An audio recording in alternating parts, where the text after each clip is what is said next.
Right now, Gaza is facing the unimaginable. According to a United Nations-backed report, famine isn't just a looming threat anymore. It's actually unfolding, right in front of us. Over 60,000 Palestinians have lost their lives since Israel's war on Hamas began nearly 2 years ago, and in just the last day, another 113 people were killed. Let me put that into perspective. Gaza's population is just over 2 million. Now most of them are staring down starvation and malnutrition on a scale the world hasn't seen in years. Under mounting international pressure, Israel recently announced a daily tactical pause in some areas to allow aid in. But for so many children and families, help is coming painfully late. Meanwhile, the political landscape is shifting. For the first time, Arab and Muslim states, including Qatar, Saudi Arabia, and Egypt, have joined with the European Union and much of the world to call for Hamas to disarm and give up control of Gaza. They say, in order to end the war, Hamas must hand over its weapons to the Palestinian Authority with international support. But Hamas isn't budging. Their leaders say they won't give up their weapons or release hostages until Palestinian rights are restored and an independent state is achieved.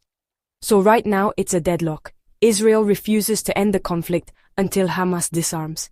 Hamas says they're willing to leave power but not to lay down their arms.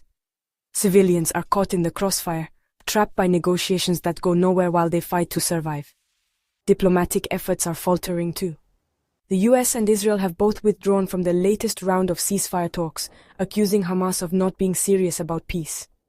Hamas, for its part, says they'll return to negotiations if enough aid is allowed in, because people are literally starving, and even distributing food has become deadly. Pressure on Israel is ramping up from another direction. The UK, France, and Canada have all said they'll formally recognize a Palestinian state in September, unless Israel takes significant steps to stop the suffering in Gaza and actually reach a ceasefire. For the first time in years, the possibility of Palestinian recognition has become a real bargaining chip on the world stage. Even former President Trump has weighed in, saying the US will set up food centers in Gaza, though details are still vague. He claims real starvation is happening and promises America and others will step in to help. But the reality on the ground is hard to ignore. Famine is here, tens of thousands are dead, and politics is moving at a crawl while families face hunger, violence, and fear every single day.